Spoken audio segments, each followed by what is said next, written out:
Today's subject is yoga for being, spirit. Now, yoga for spirit, being.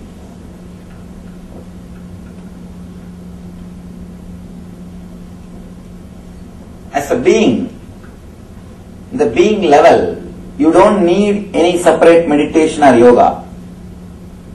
All our yoga or meditation is to reach that level. That's all.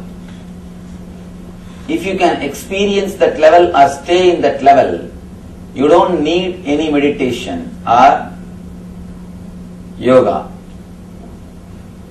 The aim of the yoga is reaching the level of being or the spirit.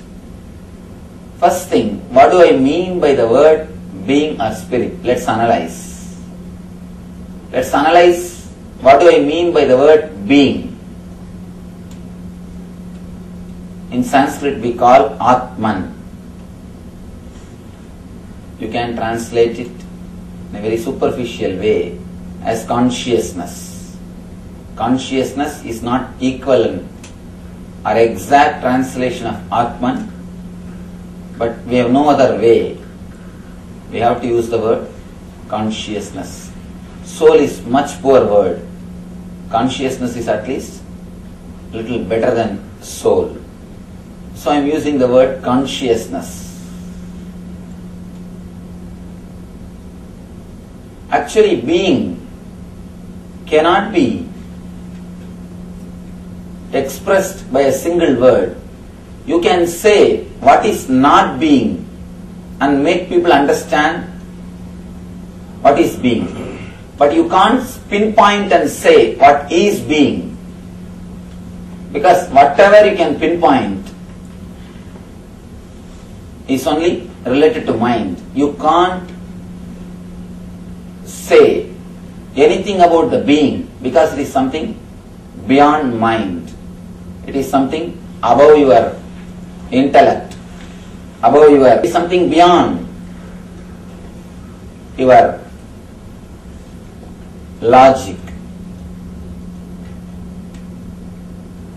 Again and again, our masters declare it is beyond the body, beyond the pranamaya, beyond the manomaya, beyond the vijnanamaya, the different sheets, different koshas.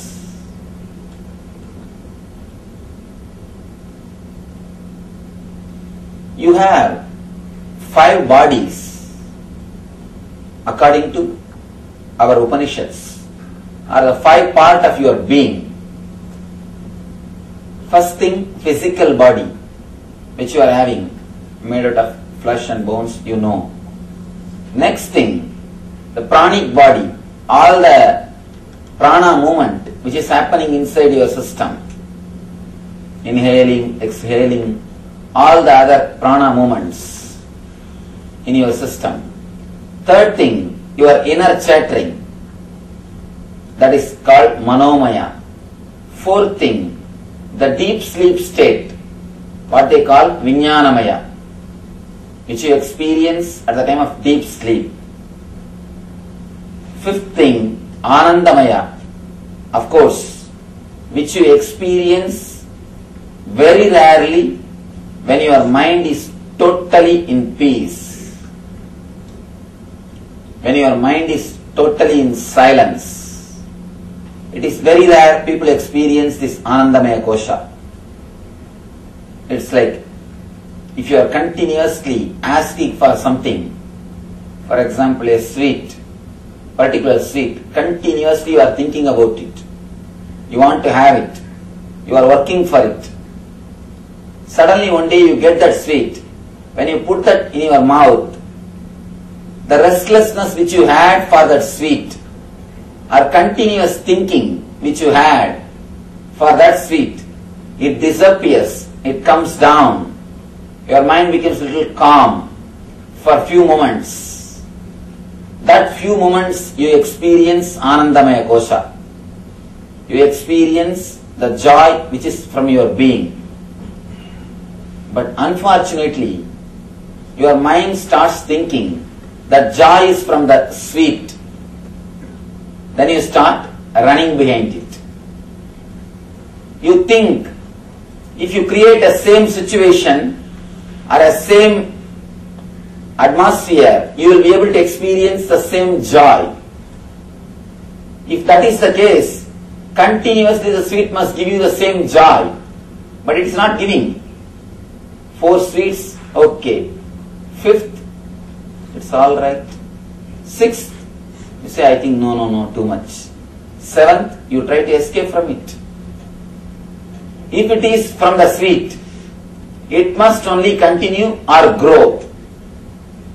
If it is from particular space or particular situation, it must continue or grow, but it is not our experience. Sometimes you go to the beach, you feel sudden peace, calmness in your mind. If you think, oh, the beach is associated with peace and calmness, try to go every day, but you start experiencing. You will sit there and start your regular worries. That's what I always tell people. It is not the outer space which decides. It is the inner space which decides. The person who can't create the inner space of bliss can never have vacation. You may try your best to change the outer place, to try to have vacation. You may try all your best, all possible way. But finally, you will end up only in the changing the place. You will never have changing the space. It's like a, understand this one example. If you are sitting in the office and worrying, it is work. If you are sitting in the house and worrying, it is homework. If you are sitting in beach and worrying, it is vacation. That's all.